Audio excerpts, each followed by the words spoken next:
Now it's time for On Point, where we speak to experts to delve deeper into the biggest news stories in the spotlight right now. South Korea's main stock market, the benchmark KOSPI, has been performing moderately well in recent weeks, but it's not really setting the world on fire. It's fair to say the KOSPI has been ranging between the 2,700 to 2,800 mark for a fair amount of time, but most Korean stocks are expected to do reasonably well in 2022, with many analysts saying they expect tech stocks to lead the way.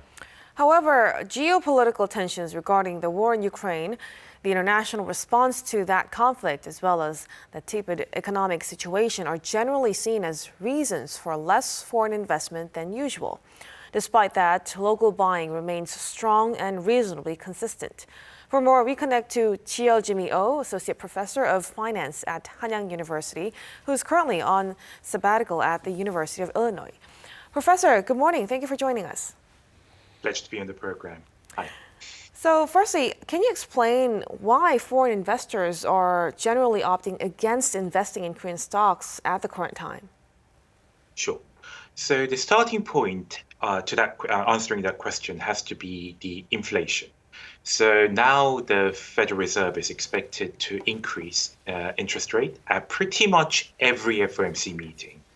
So added to that is the fact that the war in Ukraine has been adding a layer of additional uncertainty, both of which have had the crucial effect of weakening South Korea's exchange rate against the dollar.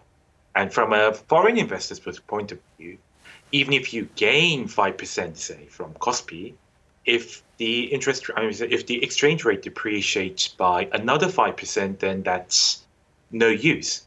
So generally, this is the trend that when we see as the dollar strengthens and when foreign investors flock back towards the US in response to rising interest rate environment. And foreign investors are, in addition, seeing Korea as particularly vulnerable to inflation and supply chain issues compared to other countries in the region as well.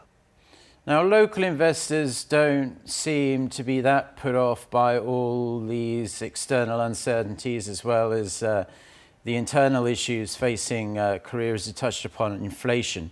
Why is it that Koreans are generally still jumping into the stock market here compared to foreign investors who are generally staying on the sidelines? So there are a few issues related to that. The first textbook part of the answer is, for every seller, there has to be a buyer. So even if foreigners wanted to sell, someone has to be taking on those orders. And Korean individual investors are known to be very much home biased. I mean, in recent years, more people have been warming towards investing in foreign stocks through various ETFs and other investments, but still the bulk of investment is within the Korean market. And the exchange rate issue that I talked about is pretty much irrelevant to individual investors residing in Korea, earning income in Korean won as well. So that's another factor. And the last part of the answer to that would be that retail investors tend to be more using a lot more of a rule of thumb, say, how much the stocks have fallen, whether we hit the bottom. This sort of sentiment-based trading is quite rampant among the so-called Kemi investors in Korea. And that's the reason why we're seeing a very contrasting pattern between foreign investors versus retail individual investors here in Korea.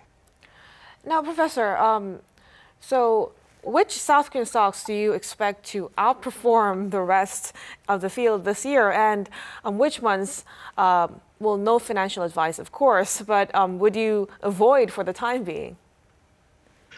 So I wish I knew the answer to that question clearly, being an investor myself, obviously. But I think inflation and reopening would be the key to that. So, for example, oil refinery related business, they always do strongly because of strong margins during an inflationary phase.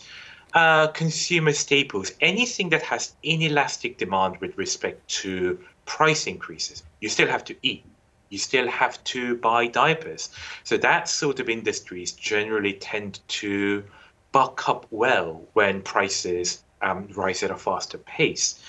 And the stocks that I would probably avoid, without going too much into detail, would be the sort of COVID and pandemic specialist stocks. So, for example, in US, Peloton, the home sports sort of stocks, they have been doing quite poorly in response to all these reopenings, people going back to the gym outdoors.